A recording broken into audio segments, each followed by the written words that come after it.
Welcome back, students.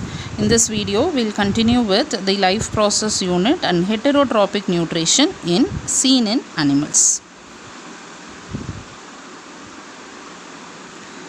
So what is heterotrophic nutrition? Is the nutrition that is obtained from either directly from the autotrophs or indirectly from the autotrophs by animals. We call it as heterotrophic nutrition, and the organisms that depend on others will be called as the heterotrophs.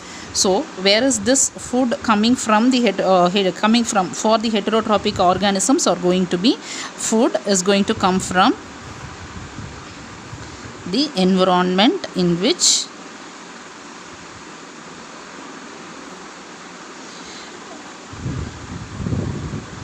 they live. So wherever they are living, whatever food they are getting from the place where they are living, they are going to consume it. So heterotrophic nutrition is seen in fungi and animals. The difference between the taking in of food by the fungi and animals is fungi is going to digest the food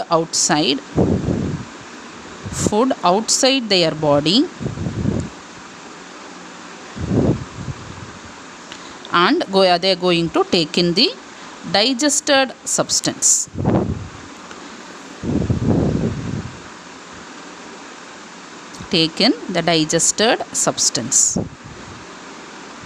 This is by fungi, whereas animals, they are going to take in or going to consume the food and then digest it.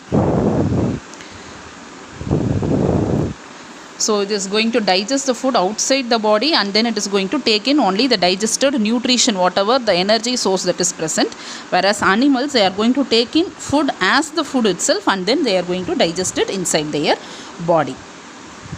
So the taking in of food by the fungi is different, and you will be studying it in the higher classes how they do it. In animals, in case of animals can be unicellular or multicellular. When it is going to be unicellular organisms, the mode of taking in of food is little different, and we will see about two examples of unicellular organisms. One is amoeba and the other one is paramecium. What is the difference in these two cells is amoeba, they do not have any fixed shape,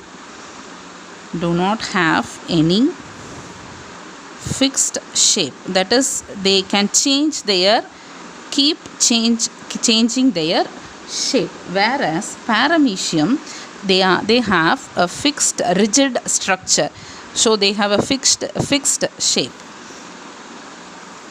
So how is the mode of entry of food into them?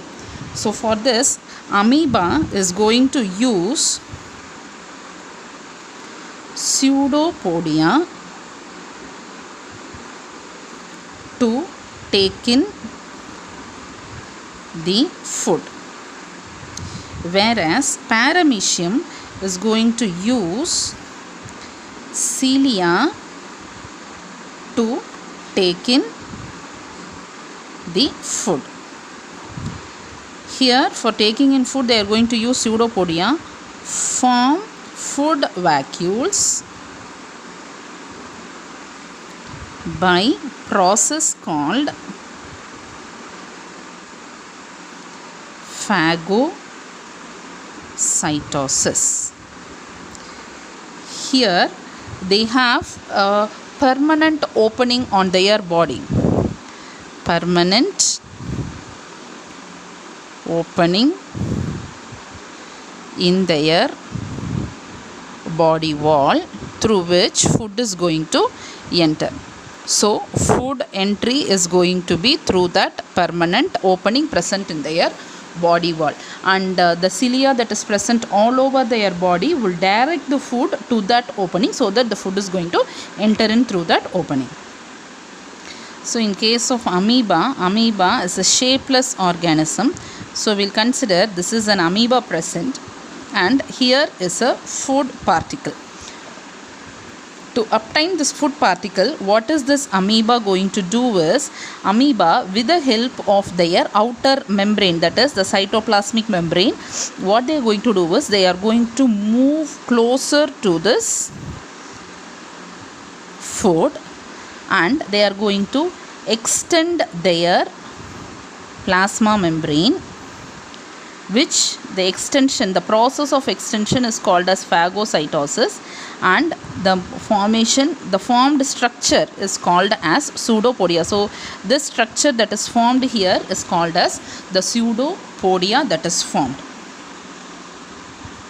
So forms pseudopodia on the around the food particle, and it is going to engulf that food completely. So it is going to engulf the food as such into its body. So this is the nucleus of the cell, don't confuse it with the cell food. So the food is going to be consumed by the process called, so this is going to be the food particle, this is pseudopodia that is formed, and once inside the body, that is, so by pseudopodia it is going to engulf the food, it is going to cover the food, take it inside. The structure that is formed inside is called as food vacuole. Now it is going to inside food vacuole, this food vacuole is going to be rich in digestive enzymes, and so the digestion is going to happen inside the food vacuole. So this is how the amoeba is going to use pseudopodia to take in food by the process called as phagocytosis. Whereas when we consider paramecium, it is commonly called as the slipper animalcule. So they are going to have a permanent opening, and on their surface, on their body surface, they are going to have structure, small hair-like outgrowths, which are called as cilia. So this is the nucleus. There will be two nucleus. I have drawn two dots, so don't confuse it with the food.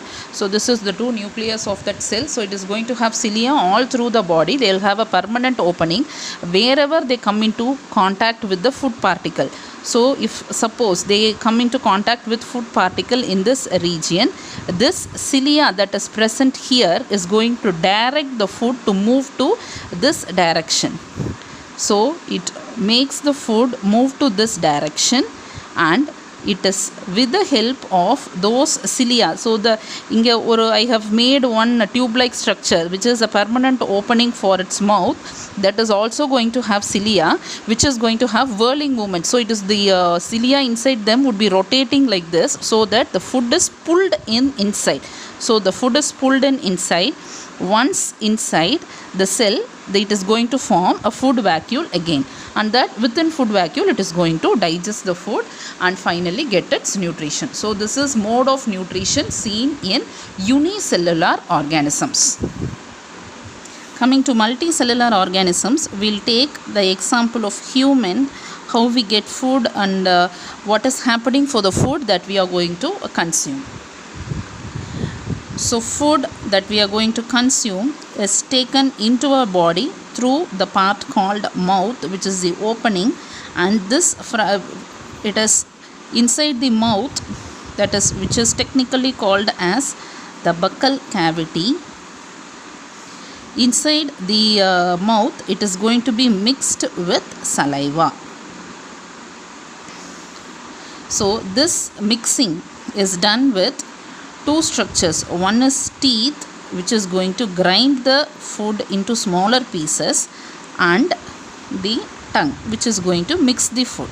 Actual mixing of the food is going to happen with tongue. And where is this saliva coming from? Saliva is coming from salivary glands. Salivary glands are associated with the buccal cavity. They are found inside the buccal cavity and their secretion is called as saliva. So they are inside the mouth, that is in the buccal cavity, the food is mixed with saliva. Once it is mixed with saliva, it is going to move to the next part of our body. So why is it mixed with saliva? So what is the use of mixing with saliva is, there are two important reasons. One is saliva is going to cause the wetting of the food, that is it is made wet. Why is it made wet is, the next structures, that is immediately next structures to which the food is going to pass through are soft structures, and only a wet food can easily travel through that tubular structure. So it is wetting of food is important. Next is saliva is going to contain enzymes for digestion. So what enzymes are present for digestion in saliva is amylase enzyme, which is called as salivary amylase. Because it is present in saliva, it is called as salivary amylase, and this salivary amylase can digest starch. So it is this is what is happening to the food in the buccal cavity. So the food is mixed with saliva and it is grinded with teeth. Mixing is done with mixing of food is done with the tongue. After that the food is going to be swallowed. So swallowing action is also done with the help of a tongue. So this is the first step. Next step is the swallowed food passes through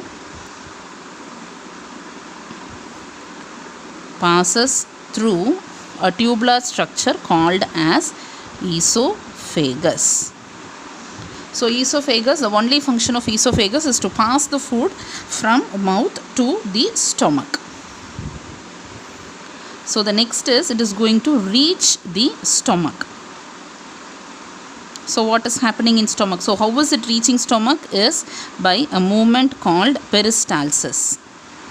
That is, it is by peristalsis of esophagus the food is going to reach stomach. Peristalsis abdina rhythmic contraction of the esophagus. Muscles of esophagus vandittu they will undergo rhythmic contraction, and because of that rhythmic contraction they are going to reach the stomach. So what is happening in stomach is, now the food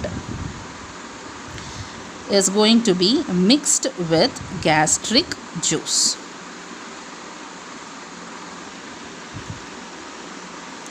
So this gastric juice, so where is this gastric juice coming from? It is coming from gastric glands.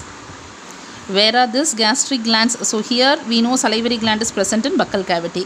Gastric gland is present in the wall of stomach itself. Has infoldings which we call it as gastric glands. So it is going to secrete gastric juice. Now we call this food as a acidic food. Why do we call this as acidic food? Is because this gastric juice is rich in hydrochloric acid. So hydrochloric acid irukkiradanaala vandittu now food is called as the acidic food. So what is the function of HCl? Yes, in the gastric juice it is going to soften the food, and one more function is activation of enzymes. So what enzyme is going to be present here? So we know there is activation of enzyme. So some enzyme has to be present. Enna enzyme irukum appadina? The enzyme is pepsin. So pepsin is the enzyme that is going to help in digestion of proteins.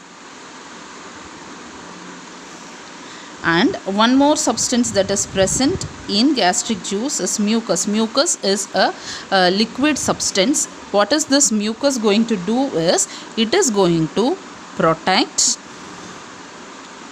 stomach wall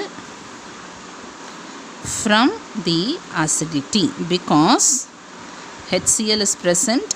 So there would be acidic condition, so that acidity should not damage the stomach wall. For that condition mucus would spread over the complete layer of the stomach wall, inner wall of stomach, so that it is protected from acidity. So now the food is converted into an acidic food, and it has these substances which are helping in digestion also. And the next is, so now this acidic food is going to enter into small intestine. The next part of the alimentary canal or digestive tract, a small intestine. So into this small intestine acidic food is going to enter, but acidity vandittu will not be safe for the intestine. For that purpose, as a small intestine is going to have will have alkaline solutions which neutralize the acidity of HCl. So for neutralizing the acidity of HCl, there is alkaline solutions. Where is this alkaline solutions coming from? So alkaline solutions of small intestine is coming from three sources. One is liver, which is going to secrete bile. So bile is a liquid which is alkaline in nature. And one more is pancreas. Pancreas is going to secrete pancreatic juice. Pancreatic juice is also alkaline in nature. And one more is intestinal glands, which are going to secrete intestinal juice. So liver is going to secrete bile, pancreas is going to secrete pancreatic juice, intestinal glands are going to secrete intestinal juice. So all these juices are going to be alkaline in nature, and this alkaline nature is going to neutralize the acidity of HCl. So is the function of these juices is not only this much, neutralizing the HCl. It has one more functions, that is pancreatic juice is going to contain enzymes for digestion of carbohydrates, proteins and lipids, nothing but fats. Lipids, no, it is nothing but fats. And intestinal juice is also going to contain the same all these enzymes, that is the enzymes for digestion of carbohydrates, proteins and lipids. Bile is going to have no enzymes, but the bile can help in emulsification of fat. Emulsification of fat means it is mechanical breakdown of fat. So that is called as emulsification. So emulsification is nothing but a mechanical breakdown of fat by bile. So these three solutions, pancreatic juice, intestinal juice and bile, they are going to help in neutralizing the acidity as well as help in digestion. So all substances are going to be digested in small intestine, and from the small intestine, the digested materials, the digested nutrients, so the digested nutrients are going to enter into blood. So what is all is going to enter into blood is going to be, if it is going to be carbohydrates that are digested, substances that are going to enter is glucose. So for all, any complex carbohydrate would be finally broken down into to form glucose, and proteins would be converted into amino acids, and lipids would be broken down into fatty acids and glycerol. So these are all simpler substances of, this is glycerol, simpler substances of these complex substances. So these are complex materials, these are simpler materials. So after digestion, these simple products are going to be absorbed by the small intestine into blood, and from blood they are going to reach all cells of the body. So since every cell individually cannot absorb, because we are multicellular, individual cells cannot get food, there is going to be a system that is going to help in getting all these food materials. And from small intestine, the food is going to enter into large intestine. So what is entering into large intestine is going to be undigested waste with water is going to enter into a large intestine, and water is absorbed in large intestine into blood again,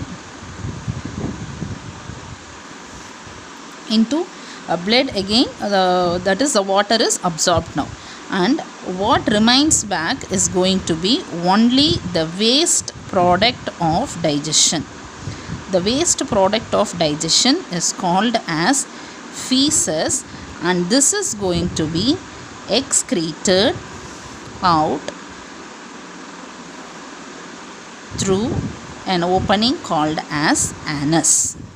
So this is how the food is going to enter into our body, and finally after digestion, absorption of those substances into blood finally is going to be excreted out through anus.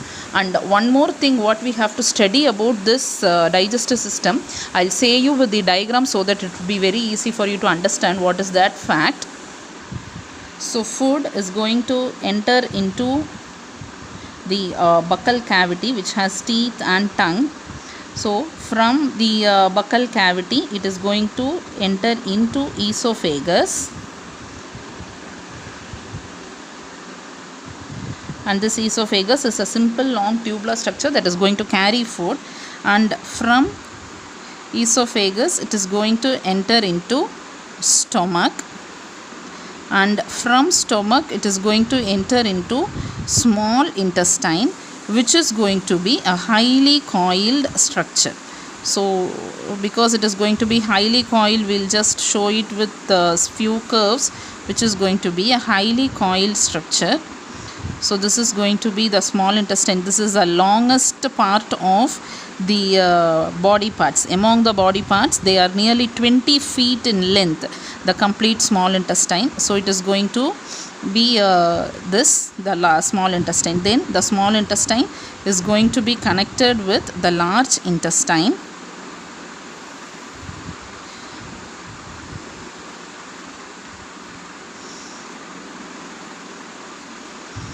So with the large intestine, and finally the food is going to be excreted out through anus. And one important thing that we have to remember is whenever food enters from one part to the other, that is from, so this is going to be the esophagus, this is stomach, this long coiled part is the small intestine, and then is going to be the large intestine, and finally moves out through the opening called anus. So whenever food is going to move from one part to the other, so here is going to be the buccal cavity. So from esophagus to stomach, so this is one part, this is the next part. From esophagus to stomach, when it is entering, there will be a valve to prevent backflow. That is, once the food has entered into stomach, it should never come back into esophagus. For that prevention, there will be valves to prevent backflow. Those valves are called as sphincters. Sphincters, this is SPHINC. Sphincter means valves made of muscles. So circular muscles, valves made of circular muscles, we call it as sphincter. So these are nothing but valves that are going to prevent backflow. Again, from stomach to small intestine, there would be a sphincter here that is going to prevent backflow of food from small intestine back into stomach. And then again small intestine to the large intestine, again there will be a sphincter here so sphincters are going to be present in these locations here, so that it prevents backflow from large intestine back into small intestine. Again, here near the anus region also there would be a sphincter that is helping during excretion process. So sphincters are nothing but valves that prevent backflow that is present at the end of each part of the digestive tract, so that it doesn't return back to the same part again. So with this we have completed the heterotrophic nutrition seen in animals.